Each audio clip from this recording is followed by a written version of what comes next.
사무엘이 지난주 본문에서 아각을 처형하면서 이 아말렉에 대한 하나님의 심판이 완성되었습니다. 사울이 완수하지 못한 것을 사무엘이 하나님의 말씀대로 모든 것을 다 완수하면서 이제 이스라엘은 새로운 국면에 접어들게 됩니다. 그것은 바로 하나님이 사울을 대신할 이스라엘의 두 번째 왕을 세우는 내용인데, 이 과정 가운데 34절에 보면 이 라마로 돌아간 이 사무엘은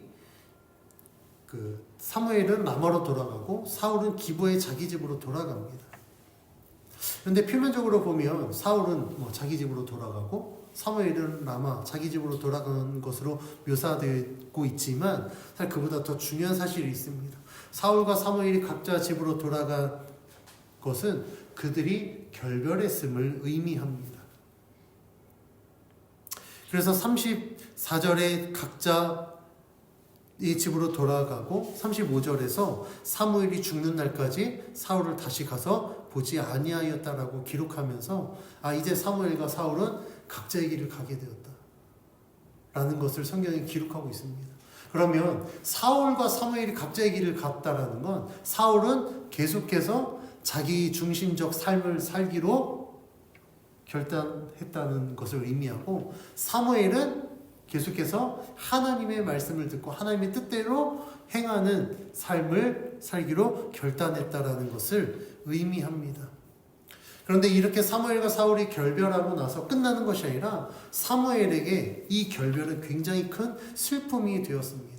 그래서 35절은 사무엘이 사울과 결별 후 사울을 위하여 슬퍼하였다라고 기록하고 있는데, 사무엘이 슬퍼하였을 때 사용된 헬라어 알은요, 곡하다, 탄식하다, 슬퍼하다라는 뜻을 가지고 있습니다.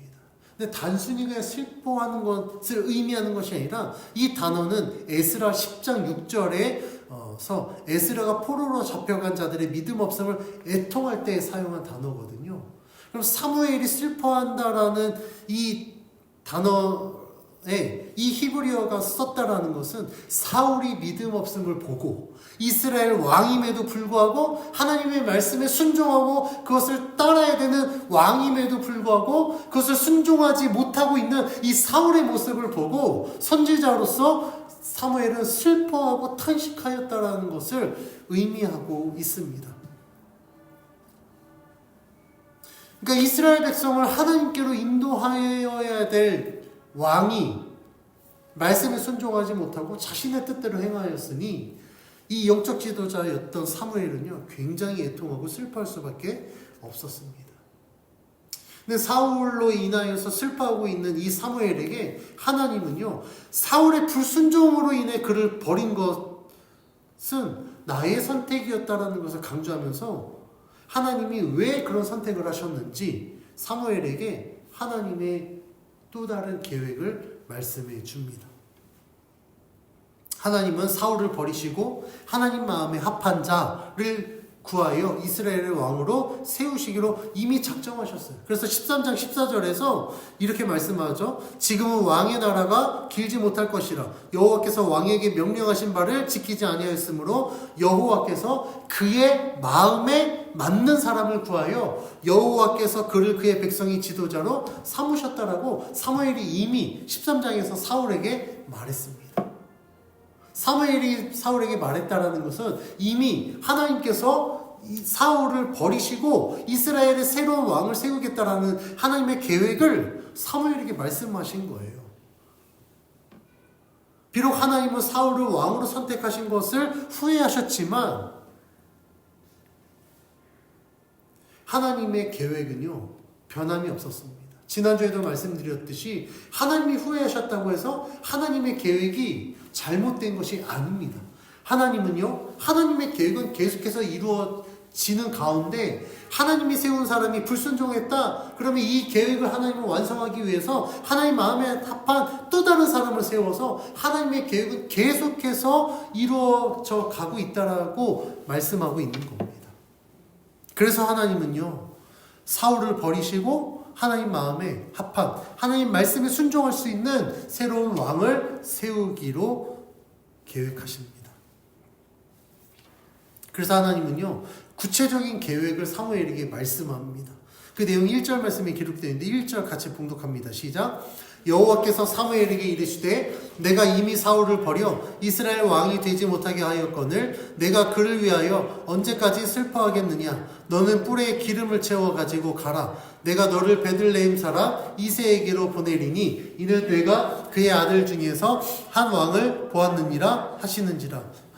하나님은 사울로 인해 슬퍼하는 사무엘에게 모든 것은 하나님의 계획 가운데 하나님의 결정에 따라는 사실을 강조하고 있습니다. 그래서 사무엘아, 너 왜 슬퍼하느냐? 다시 말하면 야, 이거 내가 결정한 건데 왜 너가 슬퍼하느냐? 라고 말씀하는 거예요. 그러면서 이새의 아들 중에서 내가 이스라엘의 왕을 보았다. 그러니 너는 뿔에 기름을 채워 가서 그에게 기름을 부어 왕으로 삼으라고 구체적으로 말씀합니다. 그런데 하나님의 말씀을 들은 사무엘은요, 바로 순종하지 못해요.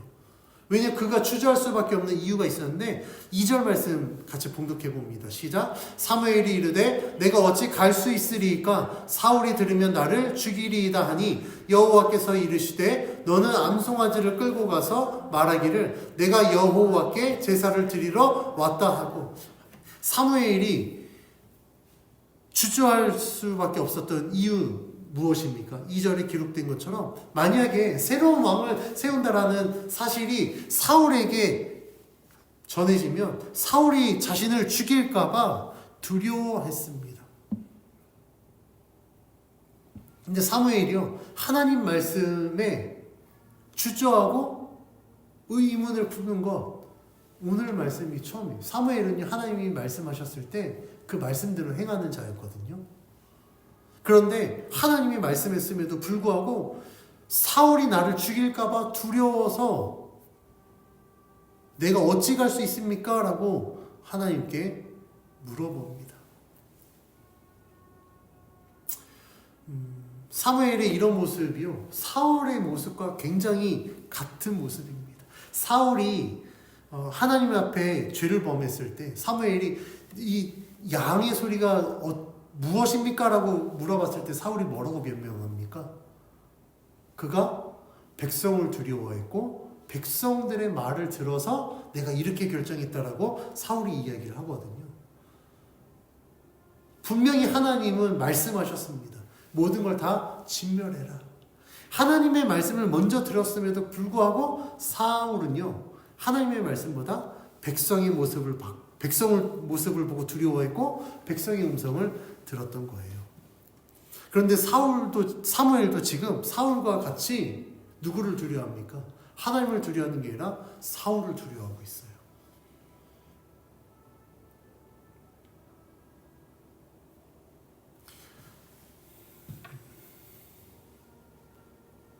이것은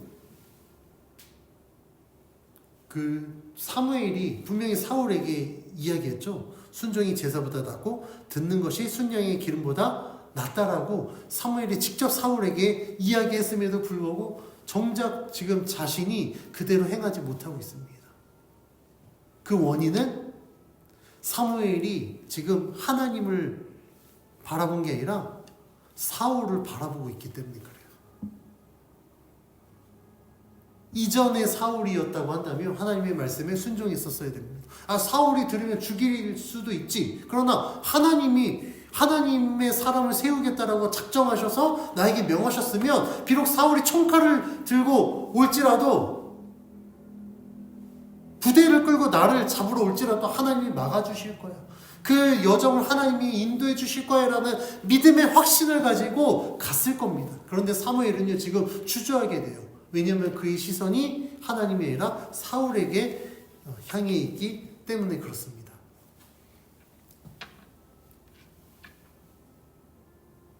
자, 이 모습을 보면요, 천하의 사무엘도 하나님으로부터 시선이 세상으로 빼앗기면 이럴 수밖에 없구나라는 것을 우리는 알게 돼요. 정말 그 마음의 중심이 하나님께 있었던 이 사무엘임에도 불구하고 하나님의 말씀을 들었을 때 그가 주저할 수밖에 없다라는 거예요. 우리 인간은 이렇게 연약한 존재입니다. 아니 천하의 사무엘도 이런데 우리는 어떻겠습니까? 여기에서 사무엘보다 나는 믿음 좋다 자신할 수 있는 분 있으세요? 없어요. 그러면 우리는 사무엘보다 훨씬 더 쉽게 넘어질 수 있다는 거예요. 그러니까 우리가 생각했을 때 믿음이 약한 사람만 넘어지고 시험 드는 거 아니야? 아니요. 천만에요. 사무엘처럼 영적인 지도자도 얼마든지 넘어질 수 있어요. 한순간입니다. 그거는요. 시선이 조금만 하나님께로부터 벗어나면요. 넘어질 수밖에 없어요. 믿음이 약한 사람에게는요. 유혹과 시험이 약하게 옵니다. 왜냐면 어차피 약하게 줘도 얘는 꼬꾸라지니까. 믿음이 강한 사람은 어떨까요? 시험과 유혹이요. 훨씬 더 세게 옵니다. 왜냐면 쉽게 안 넘어지니까. 어설프게 유혹해서는 넘어지지 않으니까. 그러니까요. 시선이요. 하나님께로부터 조금만 벗어나면요. 이마만큼이 보여요. 그러니까 사울이 이런 죄를 범하게 되고 사무엘이 이렇게 주저하게 되는 겁니다.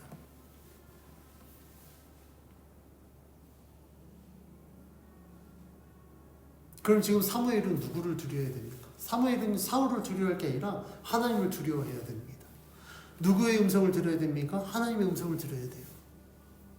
그러니까 우리가 두려워야 될 대상은 하나님이지 사람이 아닙니다. 세상이 아닙니다.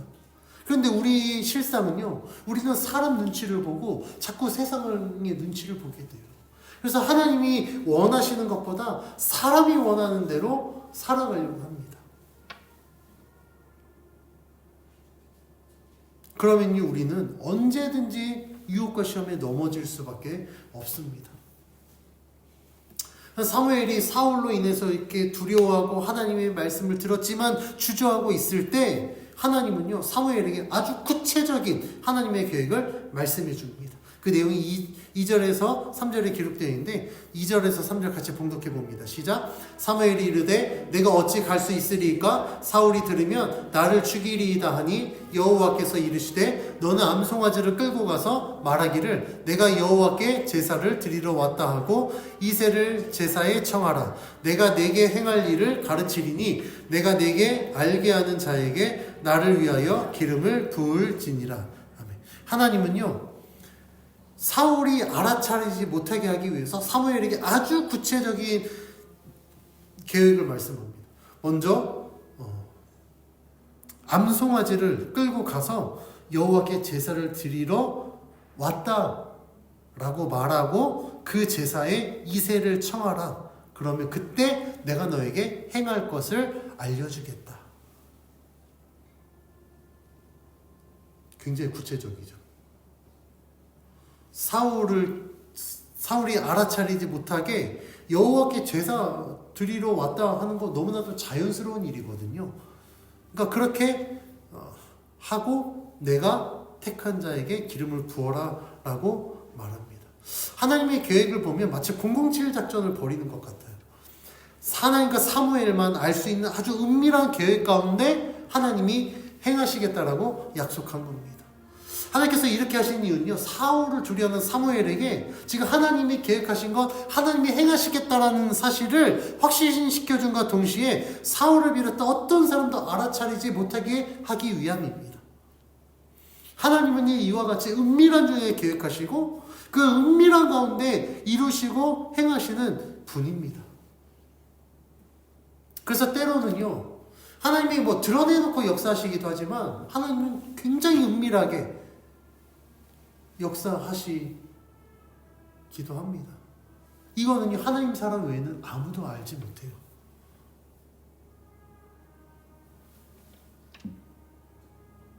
그래서 우리가 알아야 될 것은 눈에 보여지지 않으니까 하나님 때로는 정말 보여지는 건 온갖 절망적인 상황밖에 없을 때 하나님 살아계신 거 맞아요? 하나님 지금 역사하고 계신 거 맞아요? 임마누엘이 하나님 맞아요? 라고 우리가 하나님 앞에 불평불만할 수도 있습니다. 하나님의 존재를 의심할 수도 있어요. 그러나 분명히 기억하십시오. 하나님은요 은밀한 중에 계획하시고 은밀한 중에 역사하시는 하나님이라는 사실입니다. 하나님의 계획은요 가장 완전해요. 그 모든 것들은 하나님의 사람을 통하여서 말씀하시고 그 사람을 통해서 이루십니다. 그래서 제가 아까 광고 때도 잠깐 언급드렸지만 지금 목회자라고 막 지금 이 대한민국 시국에 대해서 막 열변 토론하는 분들이 있거든요. 저는 그 사람들이요 절대 하나님의 메신저라고 생각하지 않습니다. 여러분들도 속지 마십시오. 그게 그 메신저들이 진보적 탄핵해야 된다, 조기 대선 치러야 된다 막 얘기를 하든지, 아니면 탄핵하면 안 된다, 대통령 지켜야 된다라고 말하든지, 양쪽 다 하나님의 메신저 아닙니다. 왜냐하면 하나님은요 하나님의 뜻을 그런 식으로 그렇게 선포하지 않으세요. 지금 그렇게 목소리 내는 목회자보다 정말 하나님의 사람으로서 하나님의 말씀을 선포하는 목회자들이 훨씬 많습니다. 그분들은요 드러나지 않아요. 왜냐면 지금 드러나는 시대잖아요. 하나님은요 정반대로 역사하시거든요. 드러나는 시대에는요 하나님은요 이와 같이 굉장히 은밀한 중에 말씀하시고 일하십니다. 왜냐하면 드러났을 때 죽이기 전도될 수 있거든요. 진리가 왜곡될 수 있어요. 그래서 하나님은요 지금 은밀한 중에 일하고 계십니다. 그래서 하나님의 이런 계획을 들은 사무엘은요 제사를 드리기 위해서 베들레헴으로 향합니다. 사무엘이 도착했을 때 성읍 장로들이 깜짝 놀라요. 아니 갑자기 사무엘이 왜 왔지? 그러면서 이렇게 이야기합니다. 조금 긴장했던 것 같아요. 그래서 평강을 위해서 온 것이죠 라는 뉘앙스예요. 왜냐하면 뭔가 잘못됐나? 왜냐하면 사무엘은 재판장의 역할도 했거든요. 그러니까 만약에 성읍에 왔다, 그럼 우리 성읍에 뭐 잘못됐나? 심판하러 왔나? 라고 긴장할 수도 있으니, 근데 우리는 장로들은 아무 문제 없으니까 평강을 위해서 오신 거죠? 이런 뉘앙스로 얘기했을 때 사무엘이 그렇다, 평강을 위해서 왔다라고 대답하면서 여호와께 제사 드리러 왔으니 이새와 그의 아들들을 성결하게 하고 제사에 함께하게 하라라고 장로들에게 말합니다. 그래서 사무엘의 초청을 받은 이새와 그의 아들들이요 말씀대로 성결하게 하고 이 자리에 옵니다. 이때부터 하나님의 계획은 실제로 굉장히 치밀하게 이루어집니다. 아까 하나님이 사무엘에게 뭐라고 말씀하셨죠? 제사를 드리러 가고 그때 내가 너에게 말하겠다라고 구체적으로 말씀하지 않으셨어요. 그리고 그때 말하겠다라고 하셨습니다. 그럼 사무엘이 아는 사실은 무엇이냐면 이새의 아들 중에 한 사람이 오늘 기름 부음 받을 대상이다. 요 한 가지만 알았지 그 아들 중에 누구인지는 전혀 모르고 있는 상황입니다. 그래서 이새와 그의 아들들이 제사를 위해 도착했을 때 사무엘의 눈에 가장 먼저 들어온 인물이 누구였냐면 엘리압이었어요.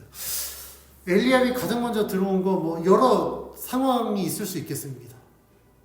그런 이새가 첫째부터 1번부터 차례대로 줄 세워서 쭉쭉쭉쭉 들어왔으니 제일 먼저 눈에 띄었을 수도 있고요. 그런데 오늘 말씀에 보니까 엘리압을 보았을 때 사무엘이 그를 왕으로 삼으시겠다라고 확신할 수밖에 없었어요. 왜냐하면 엘리압은요 이새의 장남입니다. 첫 번째 장남이기 때문에 가장 우선순위였고, 두 번째는 그의 용모가 키가 크고 아름다운 용모를 가졌다라고 기록되어졌기 때문에 딱 봐도 누가 봐도 이제 우리 표현으로 따르면 장군감이다. 이때 표현이면 누가 봐도 왕감이다 라고 생각할 정도로 엘리압은 굉장히 매력적인 사람이었던 것 같아요. 그러니까 사무엘이 딱 처음 눈에 들어 이가 그인가? 그래서 6절에 사무엘이 이렇게 고백합니다. 6절 같이 봉독합니다. 시작. 그들이 오매 사무엘이 엘리압을 보고 마음에 이르기를 여호와의 기름 부으실 자가 과연 주님 앞에 있도다 하였더니 엘리압인가? 또 아니에요. 확신에 차서 여호와께서 기름 부으실 자가 지금 주님 앞에 와 있구나 라고 확신하게 되는 겁니다. 그런데요 이 사무엘의 생각을 들으신 하나님은요 전혀 다르게 말씀합니다. 7절 같이 봉독해 봅니다. 시작. 여호와께서 사무엘에게 이르시되 그의 용모와 키를 보지 말라. 내가 이미 그를 버렸노라. 내가 보는 것은 사람과 같지 아니하니 사람은 외모를 보거니와 나 여호와는 중심을 보느니라 하시더라. 하나님은요 사무엘에게 육모와 키를 보지 말라. 왜냐하면 이미 육모와 키를 보고 사울을 뽑았는데 사울이 실패했거든요. 그러니까 하나님이 내가 그를 버렸다라는 건 엘리압을 버렸다라는 게 아니라 하나님은 육모와 키, 외적인 걸 내가 이미 버렸다라고 말씀하시는 거예요. 그러면서 하나님이 말씀하시죠. 사람은 외모를 보지만 나는 이제 외모 안 봐. 나의 기준은 너희들과 달라. 나는 중심을 본다라고 말씀합니다. 그러면 하나님이 왜 외모를 중요하게 여기지 않으셨을까? 왜 하나님은 이것을 버리셨을까? 외적인 것으로 하나님의 역사가 이루어지지 않기 때문입니다. 하나님의 역사는요, 어떤 외적인 이런 외모, 외적인 능력으로 이루어지는 게 아니라 하나님을 향한 믿음, 그 믿음을 통하여서 하나님의 말씀에 순종했을 때 이루어지기 때문에 하나님은 외모를 보지 않고 그 마음의 중심을 보신다라고 말씀하는 거예요. 우리가 성경을 보면 하나님의 역사는요, 온전한 믿음을 통하여서 이루어집니다. 그래서 성경은 우리들에게 계속해서 말씀하고 강조하는 게 믿음입니다. 복음서에 보면 하나님의 역사를 이루는 믿음에 대해서 이렇게 이야기합니다. 마태복음 17장 20절 말씀에 이르시되 너희 믿음이 작은 까닭이라 진실로 너희에게 이르노니 만일 너희에게 믿음이 겨자씨 한 알만큼만 있어도 이 산을 명하여 저리로 옮겨지리라 하면 옮겨질 것이요 너희가 못할 것이 없다 라고 말씀하고 있어요. 하나님의 역사가 어떻게 이루어진다고요? 우리들에게 외적인 스펙, 키 180 이상, 얼마만큼 근력이 있고 학력은 얼마만큼 되고, 이런 것으로 하나님의 역사가 이루어지는 게 아니라, 겨자씨, 정말 그 작은 믿음만 있어도, 진실된 믿음 하나만으로도 심지어 산을 옮길 수 있고, 너희가 못할 것이 없다라고 마태복음에 말씀하고 있어요. 그래서 하나님의 기준은요, 다른 것이 아니라, 하나님을 향한 온전한 믿음, 그 마음의 중심인 것입니다. 실제로 하나님의 역사는요, 우리가 믿어드리는 대로 이루어집니다. 우리가 온전히 맡겨드리면 하나님은요, 믿어드리는 대로 하나님께서 계획하신 대로 막 이루어 가십니다. 그런데 여기에서 우리가 조금이라도 의심하고 믿어드리지 못하면요, 절대 하나님의 역사를 경험할 수 없습니다. 왜냐하면 사탄은 그 의심하는 그 잠깐의 틈 사이로 어마어마한 것들을 집어넣어버리거든요. 유혹과 불신과 좌절과 낙심, 이 모든 것들을 꽉 집어넣어서 하나님의 능력들을 경험하지 못하게 합니다. 그러니까 사탄은 우리의 이 연약함을 가장 잘 알고 있어요. 그래서 입으로 내가 믿어드려야 하지만 마음으로 진짜 그럴까? 막 이렇게 의심하게 만듭니다. 내가 할 수 있는 만큼은 내가 하고 내가 할 수 없는 만큼은 하나님 앞에 맡겨드려도 되지 않을까? 막 이런 생각들을 하게 만든다는 겁니다. 그런데 우리가 하나님 앞에 온전히 맡겨드리지 못하면요, 하나님의 역사는 결코 일어날 수 없습니다. 그런데 하나님의 사람은요, 하나님의 역사들을 경험하게 되고 그 경험할 수 있었던 계기는 하나님께 완전히 맡겨드리기 때문에 그래요. 정말 묻지도 따지지도 않고 하나님 앞에 그냥 다 맡겨드립니다. 그러면요, 하나님은요, 그 가운데 하나님의 뜻대로 역사하세요. 사실 저는 이런 경험들을 많이 해봤습니다. 대단한 경험이라고 할 수 있으면 대단한 경험이기도 하겠지만, 그러니까 삶에서도요, 작은 것 하나에 하나님 앞에 순종했을 때 하나님이 그것을 이루면요, 하나님이 이렇게까지도 역사하시는구나라는 것을 알게 돼요. 그러니까 저는 어떠한 일이 있을 때 정말 무모할 정도로 하나님 앞에 다 맡겨드립니다. 저는 그렇게 되면요, 제 생각 1도 안 해요. 하나님 알아서 하세요라고 다 맡겨드립니다. 그러면요, 사실 너무 편해요. 제가 막 머리 굴려서 막 뭔가를 막 계획하고 막 이러지 않아도 하나님이 알아서 하시니까. 그래서 저는 하나님이 하라고 하기만 하면 되거든요. 근데 우리가 그렇게 하지 못한 이유는 내가 정말 온전히 맡겨드려보지 못했기 때문에. 나는 온전히 맡겨드린다고 했는데 잘 안 되면 맡겨봤더니 안 돼. 근데 그거요, 왜 안 되는지 아십니까? 온전히가 아니었었어요. 98%는 맡겼는데 2%는 막 내가 해버렸기 때문에 안 된 거거든요. 근데 우리들 생각에 그래도 98%, 99%면 이거 거의 다 아니야? 근데 하나님께는요, 거의 다가 아닙니다. 거의 다는 하나님의 역사가 일어날 수 없어요. 거의 다가 아니라 완전히. 모두 맡겨드려야만 하나님은 일하시고 역사하실 수 있습니다.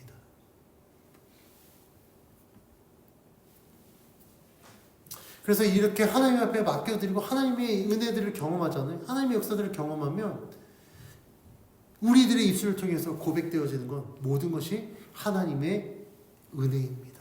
모든 것이 하나님의 역사하심이었습니다라고 고백하게 됩니다.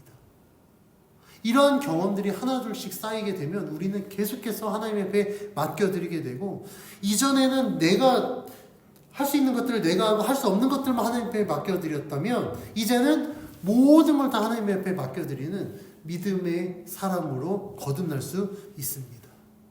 우리는 그런 믿음을 가져야 됩니다. 이런 관점에서 만약에 정말 사무엘이 엘리압에게 혹했던 것처럼 왕이 될 만한 어떤 외적인 어떤 능력들을 가진 사람을 왕으로 세웠을 때 어떻게 될까요? 사울같이 또다시 실패할 수밖에 없을 겁니다. 왜냐하면 전쟁에서 승리합니다. 그러면 이게 하나님의 능력으로 승리한 게 아니라, 야, 내가 힘이 세, 내 능력이 있어. 그러니까 자기의 어떤 능력으로 이것을 이루었다라고 착각하기 때문에 하나님을 신뢰하고 하나님을 의지하기보다 자기 마음대로 살아가는 거예요. 사울처럼. 하나님은요, 이런 것들을 막기 위해서 외모를 버리셨다라고 말씀합니다. 나는 그 사람의 중심을 보겠다. 그래서 하나님의 말씀을 듣고 사무엘이 엘리압에 대한 마음을 버립니다. 그리고 그 자리에 오는 이새의 아들 7이 사무엘 앞으로 지나가는데 하나님이 아무런 말씀도 하지 않으세요. 그래서 사무엘이 이새에게 물어봅니다. 왜냐하면 분명히 이새의 아들 중 한 사람을 기름 부은다고 했는데 다 데리고 온 아들 중에 한 명도 하나님이 말씀하지 않으시니까 이새에게 물어봅니다. 그때 이새가 이야기합니다. 막내가 양을 지키고 있다. 사무엘이 빨리 데리고 와라. 그 아들이 올 때까지 아무것도 하지 않겠다. 저녁도 먹지 않겠다. 그래서 사람을 시켜서 그 아들을 데리고 옵니다. 그 내용이 12절에 기록되어 있는데 12절 같이 봉독해 봅니다. 시작. 이에 사람을 보내어 그를 데려오매 그의 빛이 붉고 눈이 빼어나고 얼굴이 아름답더라. 여호와께서 이르시되 이가 크니 일어나 기름을 부으라 하시는지라. 사람들이 이새의 막내 아들 다윗을 데리고 왔을 때 하나님이 바로 말씀하십니다. 일어나 그에게 기름을 부으라. 그래서 사무엘은요, 다윗이 하나님이 택한 사람이구나 라는 것을 알고 그에게 기름을 붓습니다. 그런데 다윗에게 기름을 부었을 때 그가 정말 하나님이 택한, 하나님이 세우신 이스라엘의 두 번째 왕이라는 사실이 현상적으로 나타나는데 13절 말씀 같이 봉독해 봅니다. 시작. 사무엘이 기름 뿔병을 가져다가 그의 형제 중에서 그에게 부었더니 이날 이후로 다윗이 여호와의 영에게 크게 감동되니라. 사무엘이 떠나서 라마로 가니라. 사무엘이 다윗에게 기름을 붓고 난 이후에 뭐라고 기록되어 있습니까? 다윗이 여호와의 영에게 크게 감동되었다라고 기록하고 있어요. 이것은 사울에게 기름 부었을 때 나타났던 현상과 동일합니다. 사무엘이 사울에게 기름 부었을 때 여호와의 영이 사울에게 충만히 임하여서 사울이 어떻게 되었습니까? 그가 막 예언하기 시작했거든요. 그것은 여호와의 영이 그 사람에게 임했을 때 그가 하나님의 영에 붙들린 바 되어 이제 이스라엘을 하나님의 뜻 가운데 통치할 수 있는 왕으로 세움 받았다라는 하나님의 확증적인 현상이었던 겁니다. 그래서 다윗도 기름 부음을 받고 난 이후에 여호와의 영에게 크게 감동되었다라고 기록되어 있습니다. 근데 이 다윗이 세워진 걸 보면요, 하나님이 왜 마음의 중심을 보시겠다라고 말씀하셨는지 우리는 알 수 있어요. 다윗이 지금 어린 상태입니다. 만약에 지금 왕이 됐다라고 하면 이 어린 왕이 전쟁 치를 수 있을까요? 물론 우리는 스토리를 다 알고 있으니 물맷돌로 골리앗도 죽였으니 뭐 충분히 할 수 있다고 우리는 생각하겠지만 이때 당시에 이 어린 다윗이 왕이 된다? 불가능한 일이에요. 사무엘이 조금이라도 자신의 생각이 들어갔다고 한다면 하나님, 이 어린 친구는 아니지 않습니까? 라고 할지 모르겠어요. 그런데 하나님이 세우신 기준은 딱 하나입니다. 무엇입니까? 하나님을 향한 그 마음의 중심이었던 겁니다. 하나님은요, 하나님을 향한 그 믿음만 있으면 외적인 거 아무 소용없어요. 왜냐면 이건 다 하나님이 책임지시니까. 근데 외적인 거 다 갖추고 있다고 할지라도 믿음이 없으면 하나님은 역사하실 수 없기 때문에 하나님은 하나님을 향한 믿음 그 하나만을 보시고 다윗을 이스라엘의 왕으로 세우신 겁니다. 우리가 말씀을 보면 이와 같이 하나님의 관점과 우리들의 관점이 얼마나 차이가 큰지 알 수 있어요. 그럼 왜 이런 관점의 차이가 있을까?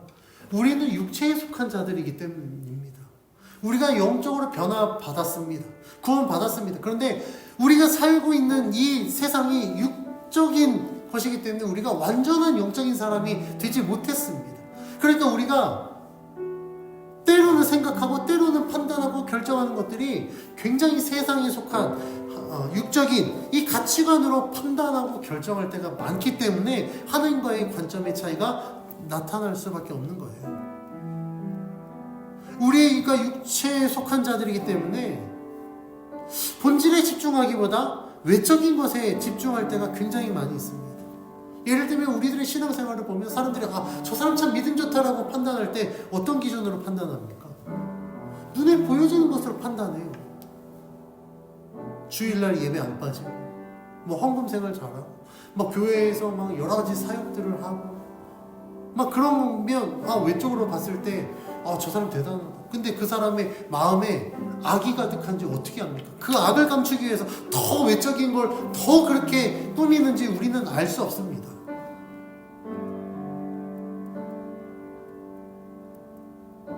그런데 하나님의 관점은 다릅니다. 하나님의 외적인 것보다 그 마음의 중심을 보세요. 왜냐하면 마음의 중심이 하나님께 향하면요, 외적인 건 그거 갖춰질 수밖에 없어요. 마음이 하나님 앞에 온전케 되어진 믿음을 갖고 있는데 예배를 등한시한다, 물질의 주권을 자기가 붙들고 있는다, 주어진 사명 대충 감당한다, 아니요, 있을 수 없는 일입니다. 하나님을 향한 온전한 믿음을 가지면요, 하지 말라고 해도 할 수밖에 없어요. 왜냐하면 그게 하나님이 원하시는 일이고 그 일들을 위해서 나를 구원하셨고 나를 하나님이 부르셨기 때문에 믿음으로 순종하는 겁니다. 그래서 우리들의 관점은요, 세상의 기준이 아니라 하나님의 기준으로 맞춰줘야 됩니다. 하나님이 우리들에게 원하시는 신앙과 삶은요, 하나님을 믿어드리고 주의 말씀에 순종하는 겁니다. 외적인 것에 신경 쓰기보다 마음의 중심이 하나님께 맞춰지기를 원하십니다. 그래서 우리는 하나님의 말씀을 듣고 순종하는 믿음을 가져야 됩니다. 매일 말씀을 묵상하고 그 말씀을 붙들고 기도하는 삶을 살아야 됩니다. 그래야만 하나님의 뜻이 무엇인지 알 수 있고 하나님의 말씀에 순종하는 삶을 살 수 있습니다. 그런데 우리가 세상의 관점대로 살아간다면 하나님의 말씀에 순종하기보다 세상의 목소리에 더 귀 기울입니다. 세상의 필요에 따라 살아가게 됩니다.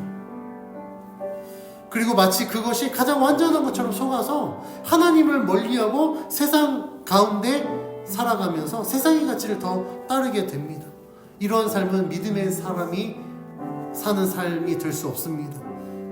세상의 것은 우리들에게 완전한 것을 줄 수 없습니다. 생명을 줄 수도 없고요, 우리를 구원할 수도 없습니다. 오직 예수 그리스도만이 우리들에게 생명이시며 여호와 하나님만이 우리를 구원하실 수 있기 때문에 우리는 하나님을 믿고 따르는 삶을 살아야 됩니다. 구원받은 하나님의 백성이라면 세상의 관점이 아니라 하나님의 관점으로 생각하고 하나님의 관점에 따라 살아가야 됩니다. 그렇게 되었을 때 우리는 진정한 그리스도인의 삶, 거룩한 하나님 나라의 백성의 삶을 살아가게 될 줄 믿습니다. 그래서 우리는 하나님 앞에 늘 기도해야 됩니다. 하나님, 나의 생각이 하나님께 향할 수 있도록, 나의 눈이 정말 주님을 향하고, 나의 귀가 주의 음성에 기울여지고, 나의 마음이 주님께 합하여져서 정말 하나님이 원하시는 대로 살아가게 해주십시오. 그래서 하나님의 뜻을 이루는 주의 백성의 삶이 되게 해주십시오 라고 우리가 기도하면서 살아가야 됩니다.